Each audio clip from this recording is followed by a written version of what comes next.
నిర్గమకాండం 19వ అధ్యాయం. ఇశ్రాయేలీయులు ఐగుప్తు దేశం నుండి బయలుదేరిన 3వ నెలలో, వారు బయలుదేరిన నాడే 3వ నెల ఆరంభ దినమందే వారు సీనాయి అరణ్యమునకు వచ్చిరి. వారు రెఫీదీము నుండి బయలుదేరి సీనాయి అరణ్యమునకు వచ్చి ఆ అరణ్యమందు దిగిరి. అక్కడ ఆ పర్వతం ఎదుట ఇశ్రాయేలీయులు విడిసిరి.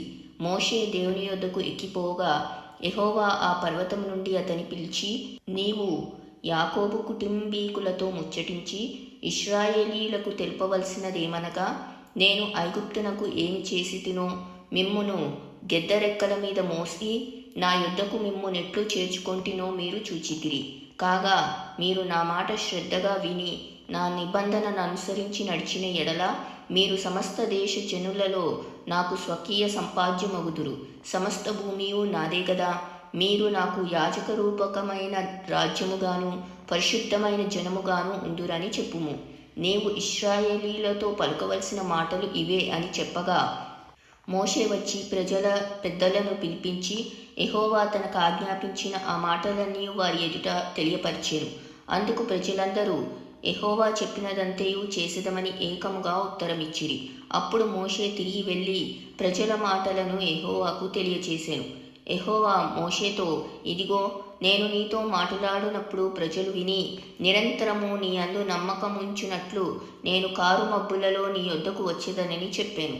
మోషే ప్రజల మాటలను యెహోవాతో చెప్పగా, యెహోవా మోషేతో, నీవు ప్రజల యొద్దకు వెళ్ళి నేడును రేపును వారిని పరిశుద్ధపరచుము. వారు తమ బట్టలు ఉదుక్కొని 3వ నాటికి సిద్ధంగా నుండవలెను. 3వ నాడు యెహోవా ప్రజలందరి కన్నుల ఎదుట సీనాయి పర్వతం మీదికి దిగివచ్చును.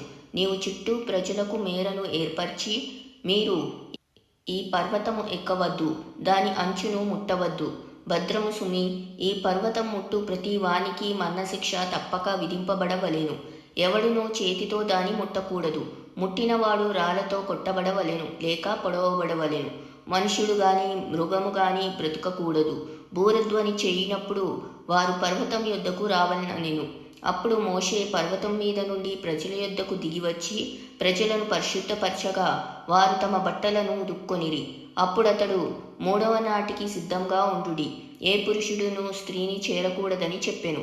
3వ నాడు ఉదయమైనప్పుడు ఆ పర్వతం మీద ఉరుములు, మెరుపులు, సాంద్రమేఘము, బూర యొక్క మహాధ్వనియు కలుగగా పాలెంలోని ప్రజలందరూ వణికిరి.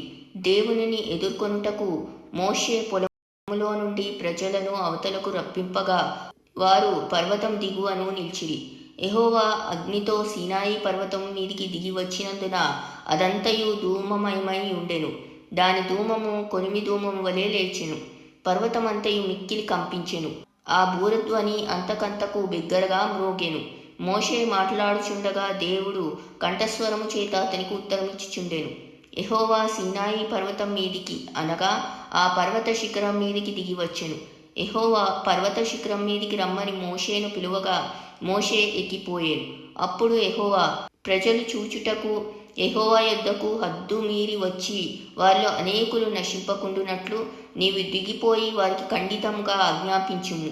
మరియు యెహోవా వారి మీద పడకుండునట్లు యెహోవా యొద్దకు చేరు యాజకులు తమ్ము తామే పరిశుద్ధపరచుకొనవలెనని మోషేతో చెప్పగా, మోషే యెహోవాతో, ప్రజలు సీనాయి పర్వతము ఎక్కలేరు. నీవు పర్వతమునకు మేరలను ఏర్పరిచి దాన్ని పరిశుద్ధపరచవలెనని మాకు ఖండితంగా ఆజ్ఞాపించితివనెను. అందుకు యెహోవా, నీవు దిగి వెళ్ళుము, నీవును నీతో అహరోనును ఎక్కి రావలెను.